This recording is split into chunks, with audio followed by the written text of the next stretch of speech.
Ahora amigos, en este video vamos a tratar de entender la posición rusa y las causas o razones que ellos argumentan fueron suficientes para invadir Ucrania. Es evidente que la primera razón que hay es que Ucrania no se haga miembro de la OTAN. Segundo, asumo que quieren buscar un militar de alto rango que sea afín o que tenga simpatías con Rusia para ponerlo como dictador o un gobierno autócrata más o menos similar a lo que hay en Bielorrusia que tiene su Lukashenko. Después que haya una negociación será retirarse a las zonas que ellos consideran rusas, como en el sur tenemos la península de Crimea, de todas se la va a anexar Rusia, y por el este de Ucrania tenemos a la región del Donbass, que tienen población, al igual que Crimea, mayoritariamente rusa. Para poder entender un poco mejor esta explicación, me voy a remontar a la época de la Guerra Fría, es decir, a la época terminada la Segunda Guerra Mundial, para ver cómo era la geopolítica europea en ese momento. Y para esto me voy a ayudar con algunos mapas explicativos para ir viendo cómo fue la evolución de esta geopolítica. Aquí tenemos un primer mapa de Europa y parte de Asia, sobre todo Asia Central. En este segundo mapa tenemos delineado en negro un amplio territorio, que es el territorio de lo que antes era la Unión Soviética o la Unión de Repúblicas Soviéticas Socialistas. Esta superficie terrestre es más o menos 22 millones de kilómetros cuadrados. Para más o menos entender lo que eso significa, Estados Unidos tiene 9 millones de kilómetros cuadrados. Para el año 89, cuando cae el muro de Berlín, la población de la Unión Soviética era aproximadamente 300 millones contra 250 millones que para aquella época tenía los Estados Unidos. Aquí en este tercer mapa pueden ver la línea fronteriza entre la Unión Soviética y el resto de países europeos. En este cuarto mapa hay dos zonas delimitadas, una en rojo y una en verde, además de la frontera soviética. Estos también eran países comunistas. Los que están en rojo,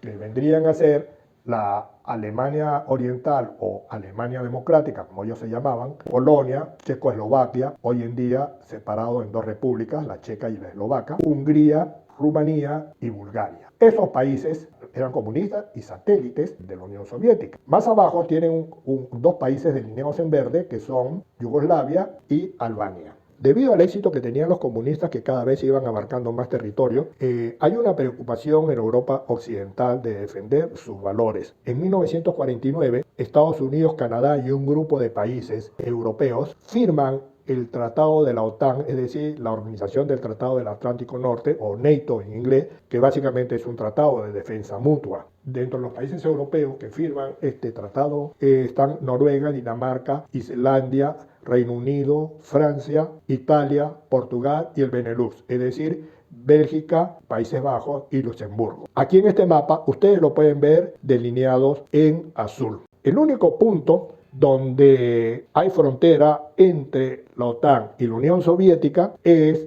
en la parte más septentrional del continente, es decir, en Noruega. En el año 52, dos países archienemigos entre sí, como son Grecia y Turquía, también se hacen miembros de la OTAN porque ambos tenían mucho temor que el comunismo los invada. Grecia tenía a los comunistas en su frontera norte y Turquía tenía a la Unión Soviética en su frontera este. La OTAN comenzó a incrementar sus miembros y esta vez quedan dos puntos de contacto donde la fuerza de la OTAN y de la Unión Soviética se encuentran. El primero, que ya dijimos, Noruega, y este segundo punto en la parte sur, donde se encuentran Turquía con la Unión Soviética. Para el año 55, Alemania Occidental pasa a ser miembro de la OTAN.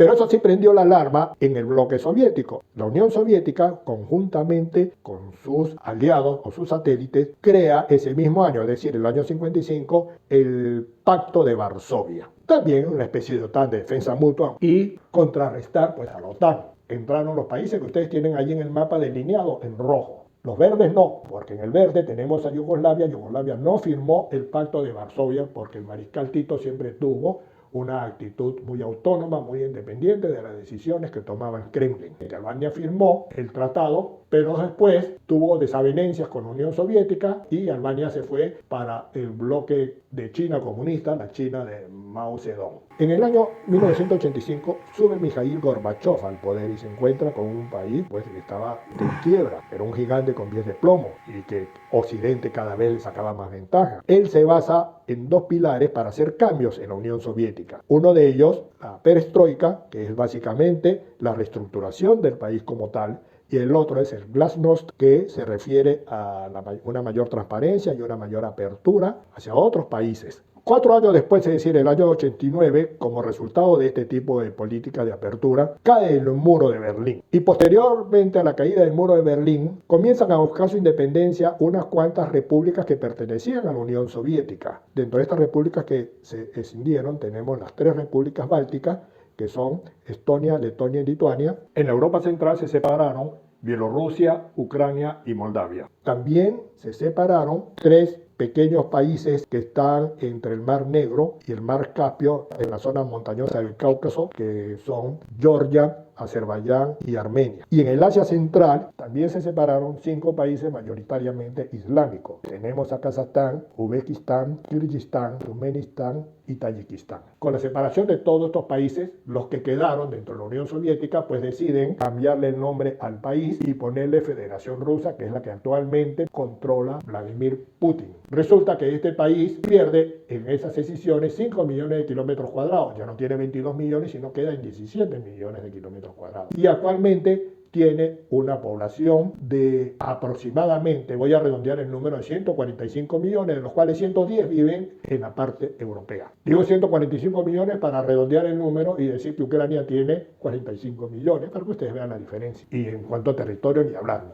Ucrania tiene 600.000 kilómetros cuadrados contra 17 millones que tiene la Federación Rusa. Como consecuencia de la decisión de estos países caucásicos, pues Turquía dejó de tener frontera terrestre con la Unión Soviética. Así quedó el mapa actualmente, está delineado en azul la frontera de los países de la OTAN. Aquí ustedes podrán observar varios detalles. Hay 5 países que están en blanco, como son Suecia, Finlandia, Austria, Suiza e Irlanda, que no pertenecen a la OTAN, que se han declarado países neutrales. Países que anteriormente eran considerados satélites de Rusia, tratan de occidentalizarse, buscan regímenes de mayor apertura, más democracia y terminan aliándose a la OTAN. Esos son los que están delineados en rojo. Yugoslavia, parte de ella, como Eslovenia, también son parte de la OTAN. Albania también es parte de la OTAN. Y el nuevo mapa que quedó es tal como lo ven aquí, porque las ex repúblicas bálticas de la Unión Soviética, es decir, Estonia, Letonia y Lituania, también son miembros de la OTAN. Si ahora hablamos de la frontera entre la OTAN y la Federación Rusa, pues siguen teniendo en la parte septentrional la frontera, ya no la tienen con Turquía, porque ahora lo separan 3 países pequeños del Cáucaso. Pero quedan 2 países grandes que ocupan Europa Central, que son Bielorrusia y Ucrania. Ucrania también está buscando occidentalizarse y está buscando ser miembros de la OTAN, algo que evidentemente Rusia no puede permitir. Es decir, si Ucrania se hace miembro de la OTAN, entonces este conjunto de países van a estar todos contra Rusia y Bielorrusia, pero Bielorrusia no suma nada. Entonces ya se dan cuenta que en ese nuevo límite, si Ucrania fuese parte de la OTAN, de la frontera a Moscú habría 400 kilómetros. Es decir, la OTAN se pondría a 400 kilómetros del centro neurálgico de Rusia. Como ya está a 200 kilómetros desde Estonia a San Petersburgo, la segunda ciudad en importancia de Rusia. Pues Rusia evidentemente no va a aceptar bajo ningún concepto que Ucrania se haga miembro de la OTAN. A nadie le gusta tener a su enemigo ahí al lado. Y prueba de ello es que cuando Khrushchev en el año 62, creo que fue, llevó misiles a Cuba, Kennedy reaccionó y creó una zona de exclusión hasta que llegaron a un arreglo. En este caso no fue así, a pesar que ya Rusia había reclamado el avance de la OTAN, pues no llegaron a ninguna conclusión, no llegaron a un arreglo. Y eso es lamentable, porque ya Rusia había dado señales de ser un país normalmente que invade sin mucho cuestionamiento. Claro, en ese país no hay libertad de prensa. Pero ya anteriormente se había metido en Georgia, que es un país mínimo, para tratar de emancipar, y de hecho las declaró como repúblicas independientes a Abjasia o Abjasia, como quieran llamarlo, y Osetia del Sur, dos regiones muy pequeñas, que hoy en día, según los rusos, pues son dos países independientes. ¿Y por qué se metió allí? Porque esas dos regiones son mayoritariamente de población rusa. Lo mismo que hizo con Ucrania cuando se mete a la península de Crimea, mayoritariamente con población rusa. Lo mismo que hizo con el Donbass, esta región en el este de Ucrania, también de mayoría rusa. Pero esa actitud no puede ser, porque si Putin tuviese razón, entonces que invada Letonia también. Claro, no lo puede hacer porque ya Letonia es miembro de la OTAN y tendría otras consecuencias. Pero el 33% de la población letona es rusa. Claro, Rusia se queja que el trato que estas ex repúblicas le están dando a la población rusa es una especie de limpieza étnica, entre comillas. Para finalizar, podemos decir que urge que haya negociaciones entre las partes. En esa negociación, evidentemente, Ucrania debe comprometerse a no ser parte de la OTAN. Podrá ser parte de la Unión Europea, pero no de la OTAN, porque la OTAN es un tratado militar. Y el permanecer neutral no sería el único país. En ese tratado, como digo, debe comprometerse a no ser miembro de la OTAN y, en contrapartida, debería tratar de recuperar algo de terreno. Pero yo particularmente pienso que los rusos no van a ceder sobre lo que ya consideran que son territorios afines a Rusia. A Rusia también le conviene el acuerdo de paz, donde ellos evidentemente se van a comprometer a respetar, entre comillas, nuevas fronteras de Ucrania. En largo plazo no favorece a Rusia, más bien lo perjudica, porque el desgaste es muy grande. Y al fin y al cabo, Ucrania tiene el respaldo de la OTAN. Y a Rusia le puede pasar lo mismito que le pasó en Afganistán. No pueden permanecer indefinidamente en territorio ucraniano. Es lamentable, pero la relación que ha tenido Ucrania con su vecino, Rusia, país con que los unen muchos lazos, haya tenido tantos inconvenientes como cuando se murieron 3 millones de ucranianos en la época de Stalin, siendo Ucrania uno de los graneros del mundo. Después le vino la tragedia de Chernóbil y ahora con esta invasión. Esperemos que en un futuro corran con mejor suerte. Será hasta una próxima oportunidad.